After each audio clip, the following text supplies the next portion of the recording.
Ankstų šeštadienio rytas ir rytą pradedam aktyviai nuo žygio. Buvęs pėsčiųjų turas dabar persivadino Tora, taip atrodo, vadinasi, organizuoja žygį Elektrėnuose.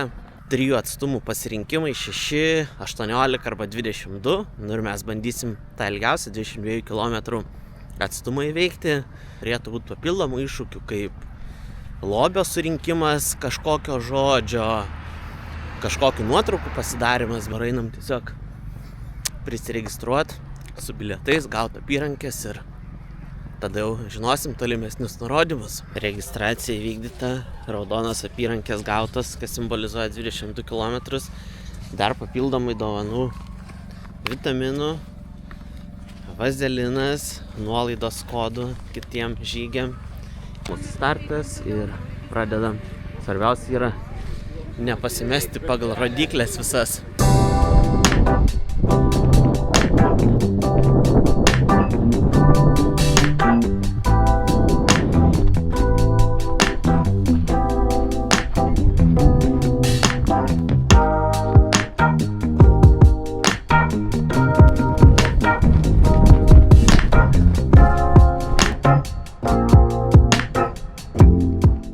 Oras nėra pats šilčiausias, nors rodo -3, bet jutiminė -7, kažkas panašaus.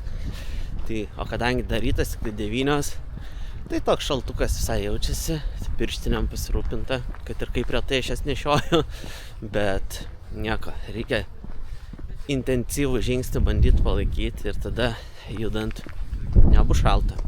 Beje, kadangi žygis vyksta Elektrėnuose, tai miestas, kuriame turbūt man niekad neteko tiesiog taip pavaikščiot. Tai miestas, kuris dažniausiai tiesiog būna tarp Vilniaus ir Kauno pravažiuojamas.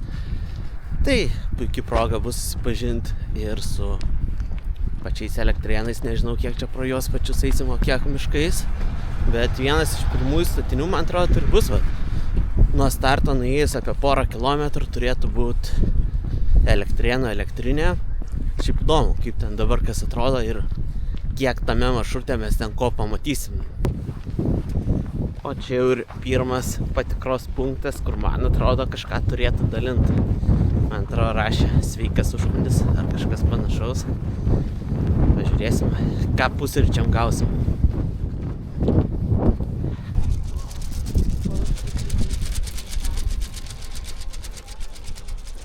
Sveikas užkandis javinukas ir buvo galima šiltos arbatos pasiimti, bet gal kol kas dar arbatai anksti.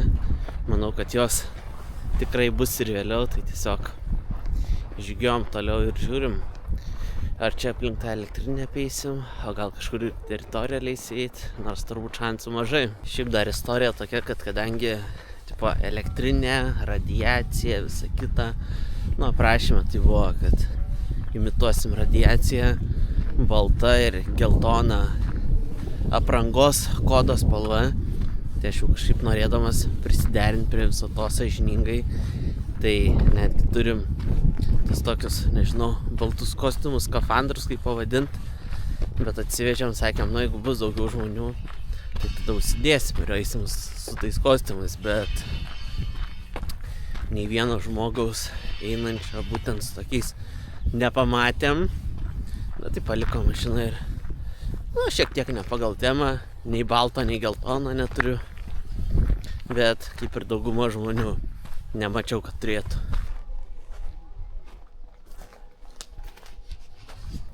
Tai raidė, taip turėtume surinkti ir lobį, slaptažodį, kas turėtų suteikti nuolaidą kitam žygiui. Bet mačiau, ne visi šiaip atkreipė dėmesį nes yra žemėlapy pažymėta, kur tas visas raidės rinkti ir vienai biškį taip šone, tai gali būt, kad tikrai ne visi ją ir pamatė. Man kaip tokiam mažai patyrusiam žygeiviui šiaip net įdomu, visai nemažai žmonių yra, kad žygiuoja su lazdom ėjimo, bet kai čia ne kažkokie kalnai ir pakankamai vis tiek nėra ir labai dideli tie atstumai, tai įdomu, ar tas lazdos duoda savo kažkokį tą efektą, ar tiesiog kitiem čia yra pusiau toks įvaizdžio reikalas. Ir pamačiau, kad yra antra lobio nuolaidos kodo raidė ir antroji raidė yra O.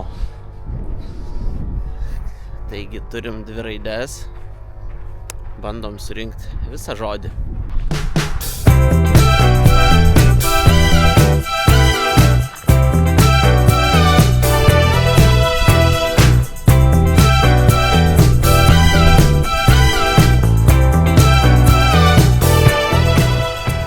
Trečia raidė surasta Tor, 3 raidės.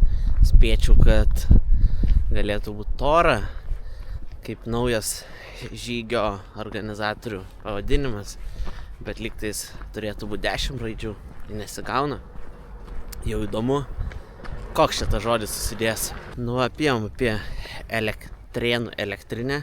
Šiaip turėjau tokią mažą viltį, kad gal kažkas bus suderinta, kad ir viduje eit kažkoks tai, per teritorijos kažkokią tai. Bet apėjom tiesiog viską iš išorės, vis tiek įdomu pažiūrėti, kaip 1 valandą nueiti šiek tiek daugiau negu 5 km, tai tuoj turėtų jau įsišakojimas kelio būti, nes kas eina mažiausia atstumą 6, tai tuoj šitas ratukas ir finišas, o kas eina ilgesnį atstumą, tuoj turėtų kažkur tai įsišakoti kelias ir atsiskirti į kitą pusę.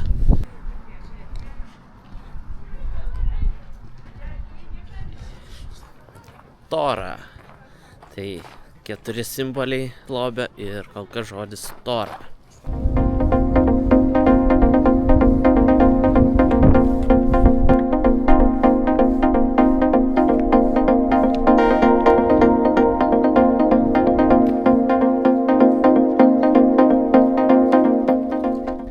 Kągi, 5 simbolis. Simbolį matau, raidės nematau, kažkas iš kitos pusės yra. Tora ir Č. Tora Č. O gal čia 2 žodžiai bus Tora Č. Jau man įdomu darosi. Ant vandens visas palapinių miestelis, bet šiaip tai labai daug žvejų matyt. Tas ledo sezonas pakankamai trumpas ir šiemet gan netikėtai vėlyvas gavos, tai tikri žvejai pasiilgę tokios žvejybos, visko visas pakrantės ant vandens labai daug žvejojančių matosi. Kadangi visa ėjimo pradžia buvo arčiau vandens, kur tikrai ir vėjas buvo didesnis ir gal vis dėlto darytas, kada šalčiau, tai tikrai buvo nešilta. Dabar jau kadangi tokios miškingesnės vietos, kur ir vėjo nelabai yra, tempas irgi palaikomas visai normalus, tai visai šilta net sakyčiau, kad ir kaip keistai skambėtų, bet tikrai žymiai šilčiau negu pačioj pradžioj prie vandens einant. Matau dar vieną radiacijos ženkliuką, kuris čia, jeigu gerai suskaičiuoju, 6, ne? Kas čia parašyta? Iš kitos pusės.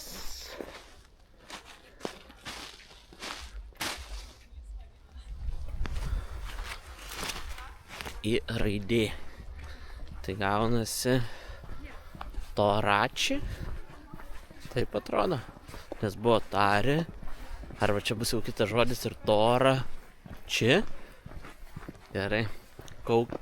Kaupiam slaptažodį toliau.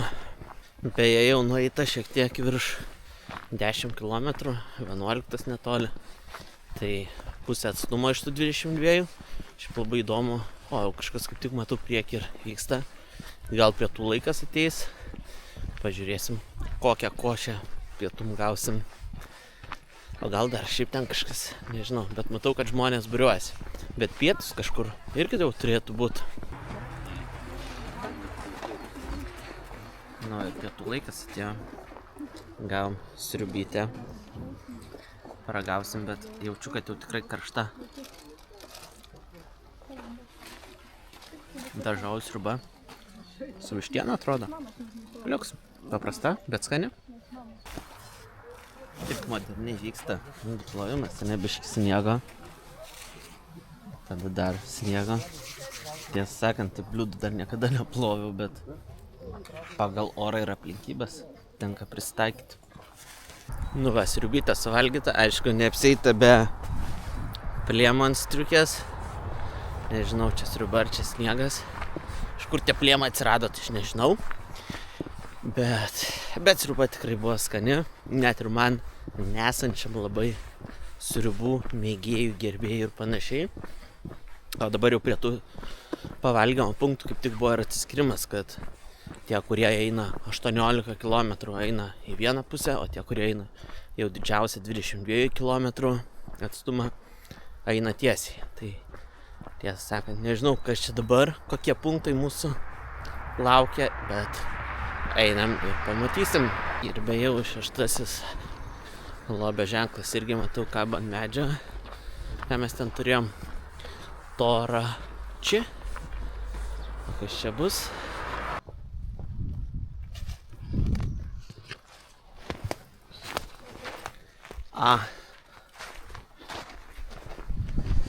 Ką mes čia turim? Tora čia.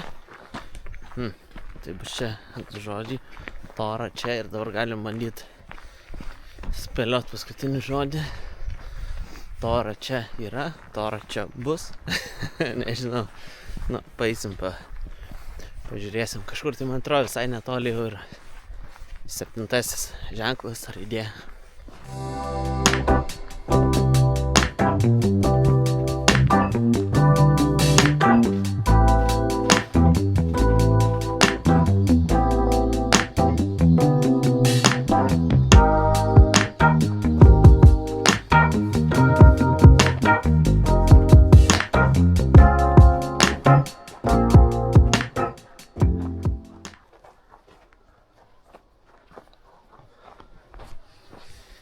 Į raidė, tora čia į yra. Smagu, kad maršrutė yra ir tokio grinai miškingo dabar tako, nes prieš tai kokį kilometrą, gal 2 ėjom tokiu keliu. Turbūt buvo pati nemaloniausia tokia atkarpa, nu tiesiog neįdomiausia, nes tai ne keliu, kažkur šoninė mašinos važiuoja. Bet aišku, čia yra suprantama, kai tau reikia sudaryti 20 virš kilometrų maršrutą maža miestelė, tai ir gaunasi, kad kažkur miškas, kažkur laukai, kažkur ir kelio. Bet dabar miškas ir baltas sniegas, tai tikrai toks visai smagus ir gražus takas. Dar vienas ženklas. Aš spėju, kad bus R raidė. Pažiūrim, kas čia yra. Taip, R raidė, tai tora čia ir. Nu tai, jau beveik galima atspėti ženklą, tiksliau žodį ir kodą kito žygio nuolaidai.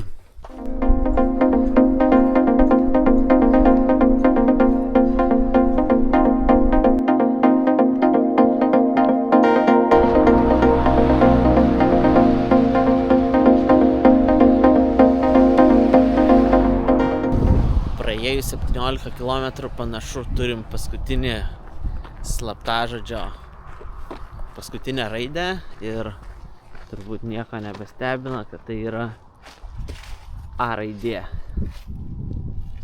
Ir gaunasi tora čia yra. Ir kaip suprantu, su šiuo slaptažodžiu kitą kartą perkant bilietus į torą žygį bus galima gauti nuolaidą. Šiaip didžiausias pliusas, kad nereikia neštis kažkokių didelių svorių. Pavyzdžiui, aš lyginu, jeigu nematei dar vasarą, praeitą ėjom žygį nuo Nidos iki Latvijos 4-5 dienas ir su visais daiktais. Tai jeigu nematei video, dar pažiūrėk šitą mano kanalę susiradęs. Tai vat, pavyzdžiui, tada tai ėjom su 20-25 kg kupriniai svorio buvo. O čia tiesiog su kuprinėlė, kur vanduo, powerbankas, dar kažkokia smulkmena įmesta ir viskas. Tai kai nereikia 20 kg ant nugaros dar nešt, tai tikrai yra viskas žymiai paprasčiau. Jau ten tiesiai matosi netgi ir finišo punktas. Kiek čia? 21 km ir porą šimtų metrų, tai man atrodo net kelių šimtų metrų pritruks iki 22. Suapvalinta. Ir viskas, paskutiniai žingsniai pro pėsčiųjų turo žymeklę praeita ir kiek čia rodo, toj patikrinam 21 km 700 metrų, tai jos apvalinam ir 22 km. Dabar einam į būdelę pasiimti medalių ir pažiūrėsim, šiaip labai įdomu, kaip medalė atrodo. Kągi, medalis atsiimtas ir šiaip fainai, kad rodo nuo tų kilometrų skaičių, rodo Snow Hike ir žygio pavadinimą ir nebendinis medalis, metalinis. Šiaip medalis tikrai fainas, dabar reikia prie atminimo senelės įsiamžinti ir žygis bus įveiktas oficialiai ir iki galo. Bendroji sumoje tas 22 km žygį įveikėm per 4,5 valandos, tai manau tempas visai neblogas. Vidutinis, bet manau, kad visai neblogai. Šiaip įspūdžiai tai tikrai neblogi. Pritrūko košės, labai buvau girdėjęs daug gerų atsiliepimų apie šito žygio košę. Nežinau kas ten, bet internete daug gerų atsiliepimų apie. Bet buvo tik tai sriuba, tai nežinau, kur mano košė dingo. Ne, bet ne mano, apskritai visų košė dingo. O šiaip tai viskas fainai, apylinkės Elektrėnų gražios, susipažinta su miestu, praeiti kilometrai, gerai praleistas laikas, kaip apdovanojimas gautas medalis. Ir tiek šiandien iš manęs, jeigu pažiūrėjai šį video, uždėk laiką ir iki kito karto, iki.